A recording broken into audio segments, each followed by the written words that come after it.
Okay, after last week's episode, I felt we needed a little palate cleanser, so here's something much easier than causative passive verbs, nasai verbs. So, nasai is another way that you can command someone to do something, but unlike te kudasai, which is kind of polite but firm, nasai can be a little more rude if you are not the authority figure giving this command. So the way you convert a verb to its nasai form is you just take the verb stem, that is the verb without masu, so you take a verb in its polite form, its masu form, and you drop the masu, and now you have the verb stem, and then you just add nasai, and that's how it works. And it becomes do this verb in a commanding tone. There's no please about it. It's do the verb. I am the authority figure and I am commanding that you do this verb. So let's just go over a few verbs and how to convert them. So miseru, to show. Misenasai, show me. Taberu, to eat. Tabenasai, eat it.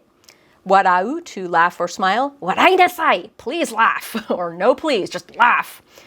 Kigaeru, to change clothes or to get dressed. Kigaenasai, get dressed.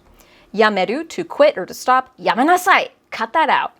Suru, to do. Shinasai, do it.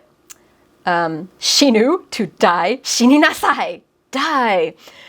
Matsu, to wait. Machinasai, hold it right there. So as I mentioned before, there's some status implied with nasai. If you use a verb in its nasai form, you are demonstrating that you have authority over the person that you're talking to. You are of higher status than this person, which means if you're not actually of higher status than that person, it becomes very rude, even profane when you're translating it.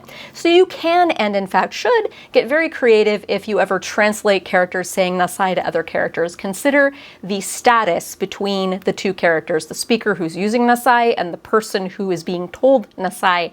And if there is a person of lower status telling a person of higher status or equal status nasai, it'll be kind of rude. If it's a person of higher status, like a teacher or a parent telling a child or something nasai, then, it's not rude. It's just like, yeah, I'm your mom. Do what I say. So here are some sentences. お待ちなさい. If you watched Sailor Moon, you've heard this one 1,000 times.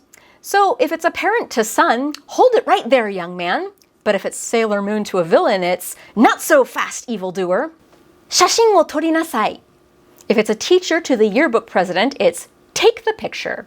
If it's the yearbook president to a classmate, take the damn picture. 寝なさい. If it's the preschool teacher to toddlers, it's go to bed. If it's an angry teen at a sleepover, go to sleep, damn it. 起きなさい. If it's a coach to the students, it's get up. But if it's a teenage girl to her roommate, get your ass out of bed. 質問に答えなさい. If it's test instructions, it's please answer the questions. If it's a teacher to a student, answer the questions. If it's a kid detective to an adult hostage, it's spill the beans, pal. And now on to no o yamenasai. So when you're asking someone to stop doing something, this is a very common form of sentence to use. Verb in dictionary form, so no masu, plus no o yamenasai. So you may remember yamenasai is cut it out, stop it. No o. So this no o comes from koto, which we covered in Genki 1, so that was like a year ago. Koto, basically if you add koto or no after a verb, what you're doing here is you're turning that verb into a noun, basically. The act of running, the act of talking, the act of sleeping. So the implication here is if you say verb no wo yamenasai, the implication is that this person who you're commanding to stop doing the verb has been doing the verb for a while, like maybe it's a habit of theirs, or they've been doing it for the last 2 minutes or something, or it's something they've been known to do. So stop doing that verb that you have been doing. That's the implication there. So here's some sentences. 寝坊するのをやめなさい. So 寝坊する is to oversleep, to sleep in. And then you're nounifying it, basically. Stop the act of sleeping in by going 寝坊するのを and then やめなさい. 家の中で走るのをやめなさい. 家の中で, that's a location, so inside of the house. 走るのを, so 走る to run, 走るの, the act of running. So stop running in the house. 泳ぐ前に食べるのをやめなさい。So 泳ぐ前に before swimming, 食べるの so the act of eating, so stop eating before you swim.